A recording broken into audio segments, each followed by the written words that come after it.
Olá, bom dia! Nós estamos de volta com notícias do Brasil e do mundo desta segunda-feira. E os principais aeroportos do país registram voos atrasados e cancelamentos em decorrência da greve de pilotos e comissários na manhã desta segunda-feira. Por decisão do Tribunal Superior do Trabalho, a categoria deve manter 90% dos funcionários em serviço durante a paralisação.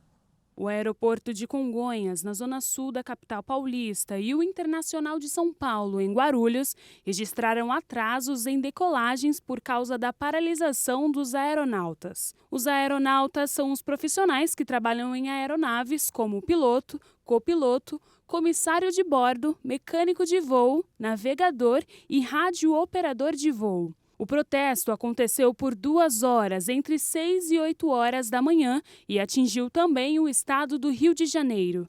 Segundo a concessionária que administra o Aeroporto Internacional de São Paulo, 10 voos chegaram a ser afetados por conta da greve. E em Congonhas, 16 voos registraram atrasos. Os funcionários das companhias aéreas pretendem fazer a paralisação diariamente, das 6 às 8 horas da manhã, nos aeroportos de São Paulo, Guarulhos, Campinas, Rio de Janeiro, Porto Alegre, Belo Horizonte, Brasília e Fortaleza. A categoria cobra melhores condições de trabalho, além de reajustes salariais. Na sexta, o Tribunal Superior do Trabalho determinou a manutenção de 90% dos aeronautas em serviço no caso de greve da categoria. Os aeronautas rejeitaram a proposta para a renovação da Convenção Coletiva de Trabalho 2022 e 2023. Segundo o Sindicato Nacional dos Aeronautas, 76% votaram contra a proposta. O Supremo Tribunal Federal determinou que os recursos destinados ao pagamento de programas sociais de combate à pobreza fiquem fora do limite do teto de gastos. Também determinou a manutenção do valor de R$ 600 no benefício, mesmo que seja necessário um crédito extraordinário para o pagamento aos beneficiários. O ministro do STF, Gilmar Mendes, determinou que os recursos dos benefícios para garantir renda mínima aos brasileiros fiquem de fora do chamado teto de gastos. Ele fixou também entendimento de que pode ser garantido o dinheiro para o Auxílio Brasil pela abertura de crédito extraordinário e que deve haver verba suficiente para que seja mantido o valor de R$ 600. A decisão do ministro ocorre em meio a negociações entre o novo governo e o Congresso para aprovação da proposta de mudança que amplia o teto de gastos para assegurar o pagamento e recompor o orçamento de diversos setores. Gilmar Mendes também afirmou que os recursos do governo servem para garantir os direitos previstos na Constituição. Ele analisou um pedido apresentado pelo partido Rede Sustentabilidade, que acionou a corte afirmando que houve descumprimento de uma decisão anterior do tribunal que mandou o governo e o Congresso viabilizarem o pagamento da renda mínima. Na decisão, o ministro diz que o pagamento é possível porque existe um espaço fiscal aberto a partir da aprovação de novas regras para o pagamento de precatórios, que na prática limita o valor destinado a este fim em cada proposta de orçamento.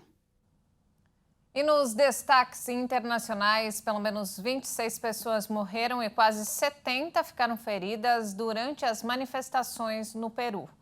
Por conta do aumento de pontos de protestos e do número de vítimas, a Comissão Interamericana de Direitos Humanos pediu uma investigação no país.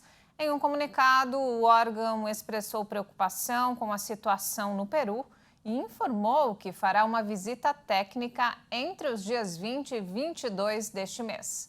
A onda de manifestações começou em 7 de dezembro, após a tentativa de golpe de Estado e prisão do ex-presidente Pedro Castillo.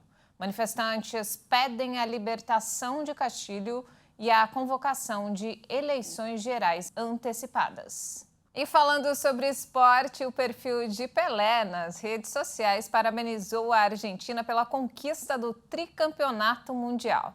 Festejada no domingo, o rei do futebol também reverenciou Mbappé pelos gols na final e cumprimentou o Marrocos pela campanha no torneio.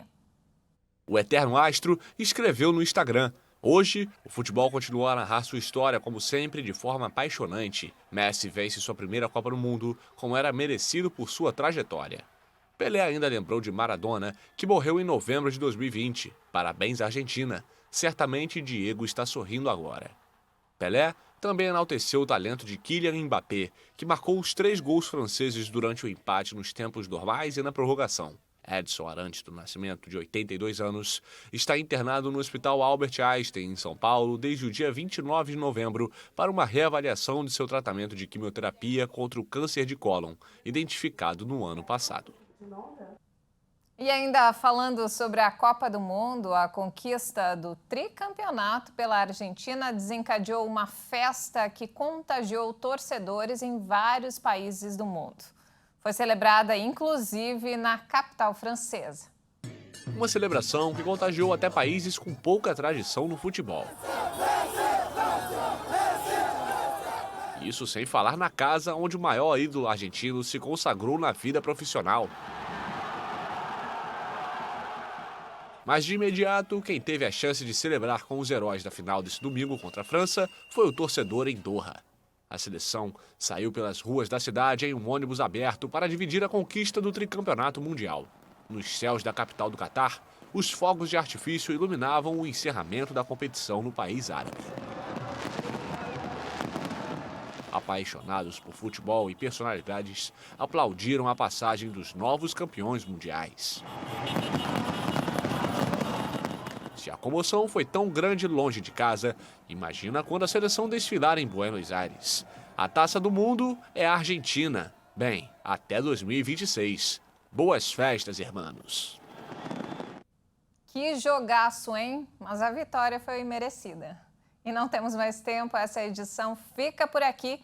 Mais informações ao longo da nossa programação. Obrigado pela companhia e até mais.